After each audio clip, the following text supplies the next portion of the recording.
Hey everyone, I'm Rick and thanks for joining me. And today we're looking at a couple things that I ordered from Douk Audio.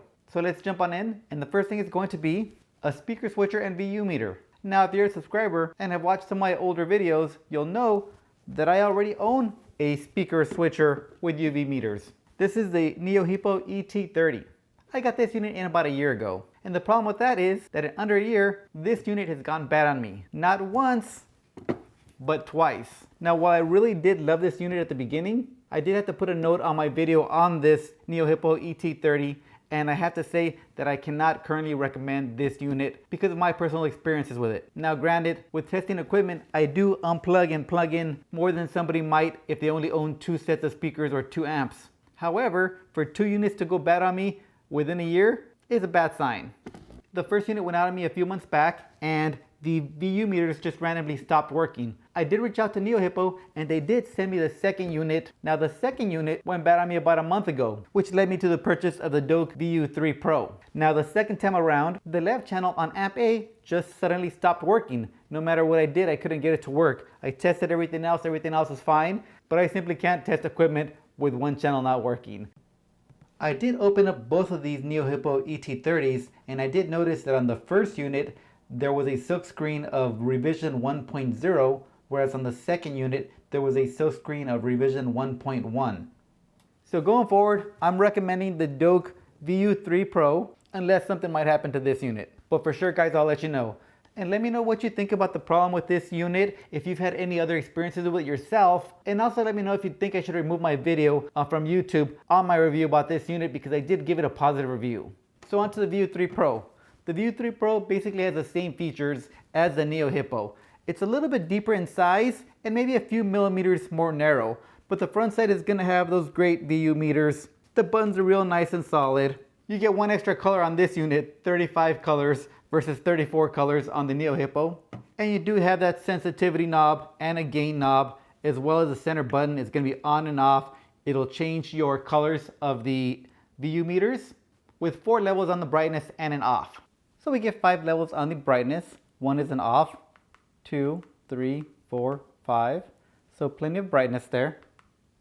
And colors, we do get a ton of colors as well. And I'm using the remote control here, which is nice because I can switch from a distance to amplifier A or B. And then I can go to speakers 1 or 2. And there's also a button for speakers 1 and 2 together, which might be helpful if you have speakers in 2 different rooms. And there's also that mic button. When the mic is lit, you'll get movement on the VU meters from anything the microphone picks up. You can use the center button to cycle through your brightnesses, as well as cycle through the colors. On the back, we have our speaker level inputs for 2 amplifiers, amplifier A and amplifier B, and 2 sets of speakers, speaker 1 and speaker 2. The microphone is down here. And finally the power on USB-C, which accepts 5 volt 1.5 amp. So most cell phone chargers should work. The unit does not come with a little power brick, but it does come with a USB A to C cable. As soon as that NeoHippo went down, I had to get this unit pretty quick, and it arrived in 2 days from Amazon, which is great because I have about 12 products in currently for review, and that really would have slowed me down. So thank you Amazon and Douk Audio for getting this out to me quickly. I really appreciate it. So that's the first product that I got in new. So let's take a look at the second product. Now I don't know how many of you guys out there are into turntables, but if you are, and you've had a chance to check out that new Technics, the SL1300G, you'll probably agree with me that it looks pretty sweet with that brass plate over the platter.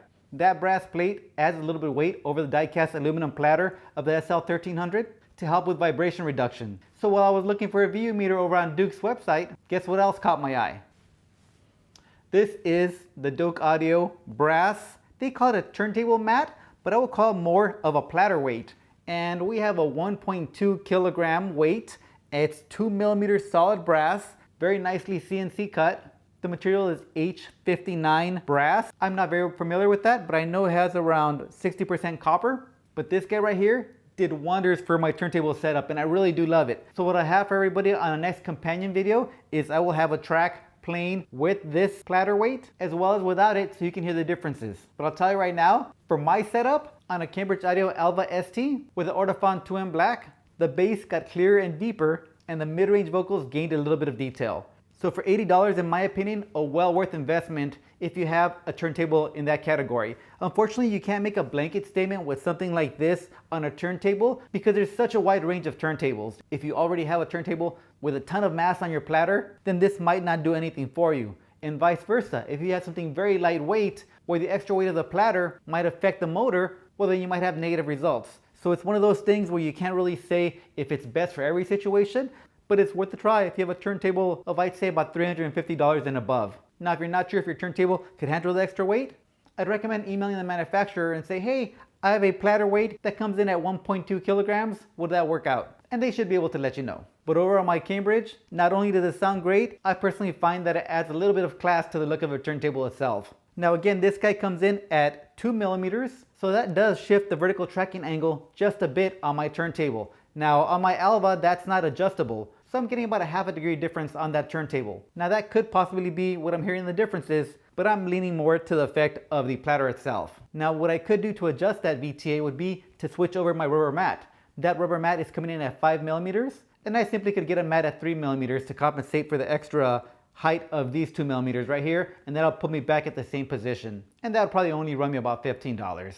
So sometimes we find a product that's a solution for one problem, yet causes another, but where there's a will, there's a way. If you keep on searching, you might find a solution for the next one. As for availability, I saw it on Amazon a few days ago, but it seems to be currently sold out there. However, you can still find this platter on Douk's website. Same price, $79.99, and they also offer free shipping. But I'll go ahead and leave a link down below to both of these sites, and hopefully it becomes available on Amazon USA back soon. So that's all I have for you on this one. I know this is a short one, but I personally feel these are great products, so I thought I'd share. Thanks for watching, and I'll see everybody on the next one.